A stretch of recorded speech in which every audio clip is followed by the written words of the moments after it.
So I'm going to be shooting two videos today, and I was asked by apparently somebody who follows my YouTube channel to do a video centered on my thoughts about the Blink drama, even though I've kind of briefly talked about it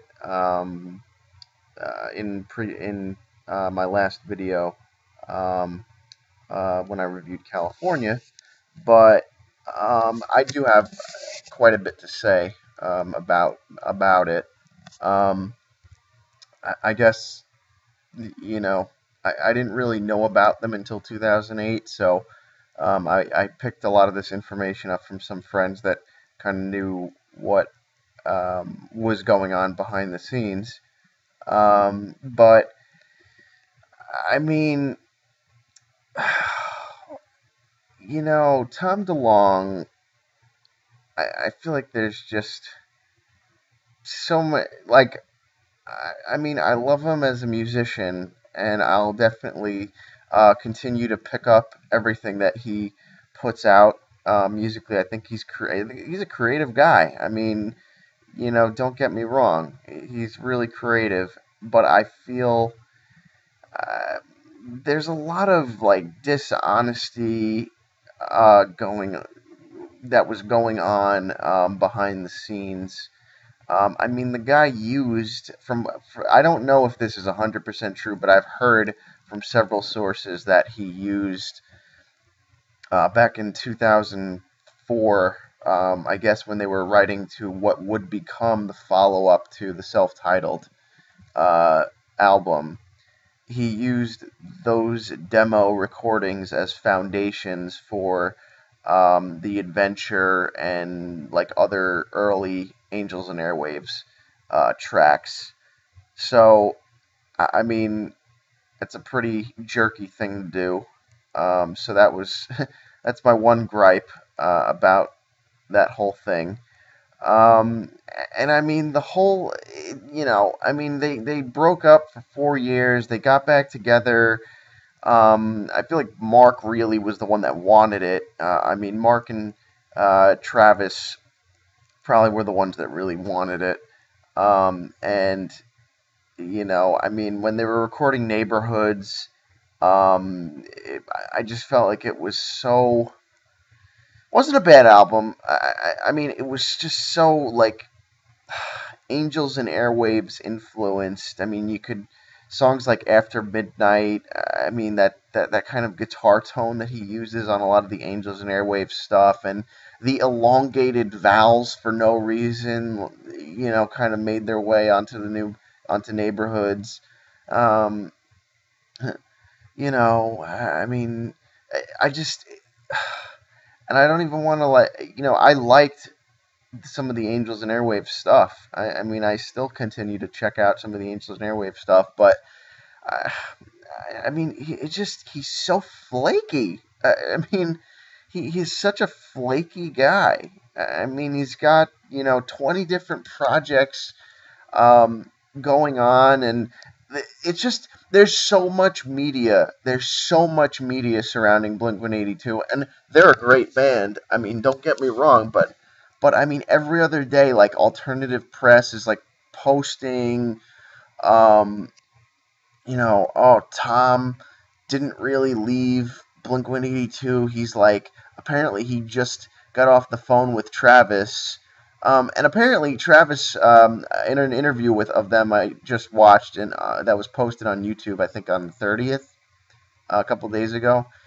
Travis said that he still is good friends with Tom DeLonge.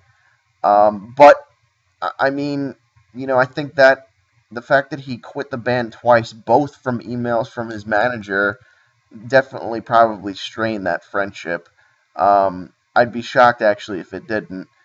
Um, and I don't know. It's just, you know, I mean, he seems to hide behind a lot of behind the media and his manager, and just, I mean, they started this band in a garage basically, and you know started demoing songs for I guess what would become Buddha back in the early '90s.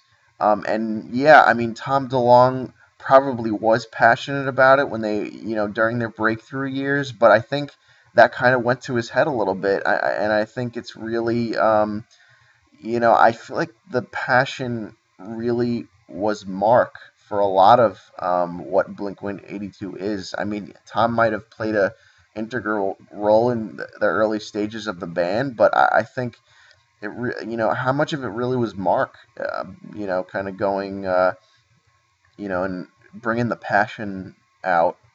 And you know, and I really, I don't know. I mean, Tom DeLonge and his 20 different projects and writing novels, and I understand the guy's like creative and he wants to do other things.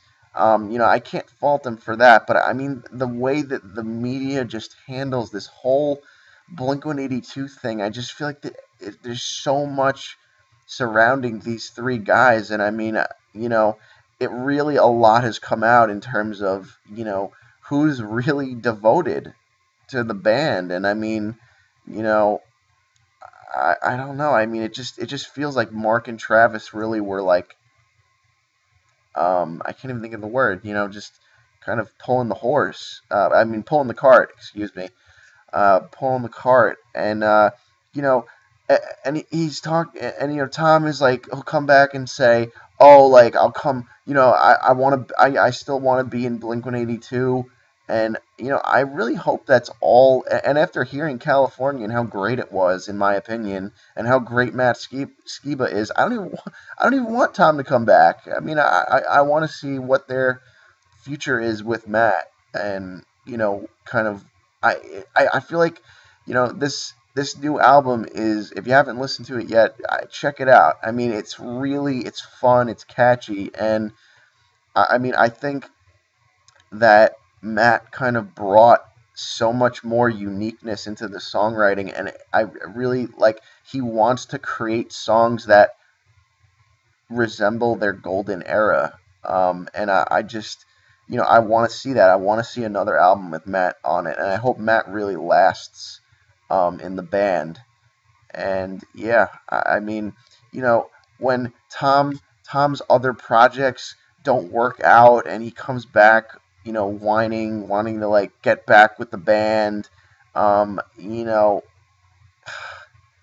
I mean, if I was Mark Hoppus, I'd just be like, you know what, you had your chance. We were friends, and I don't know. I feel like he's just showing his true colors. I mean, maybe maybe his like attitudes and different things were always there when even when they were in their golden years. I mean, and after a while, I mean, the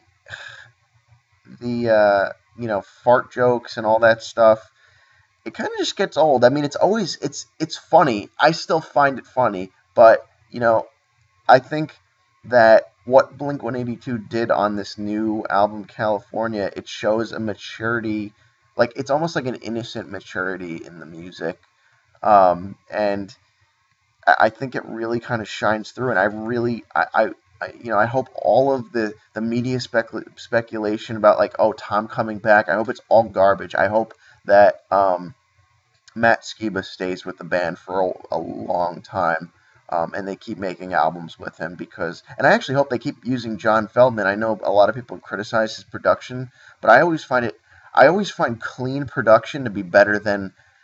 There's a certain, it's nice to have raw production depending on the genre of music, but I always find like it's nice to have an album that's polished every once in a while. I mean, I think Jerry Finn.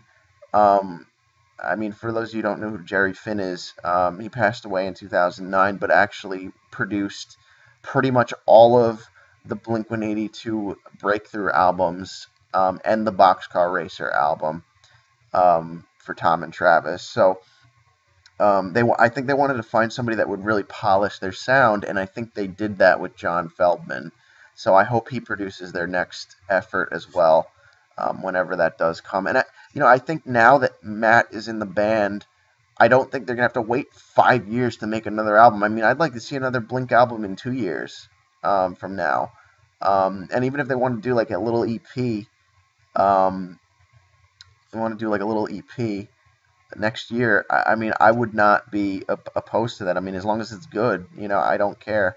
I'm sure they still have a lot more ideas kind of floating around over the years that Tom was saying he couldn't record or whatever.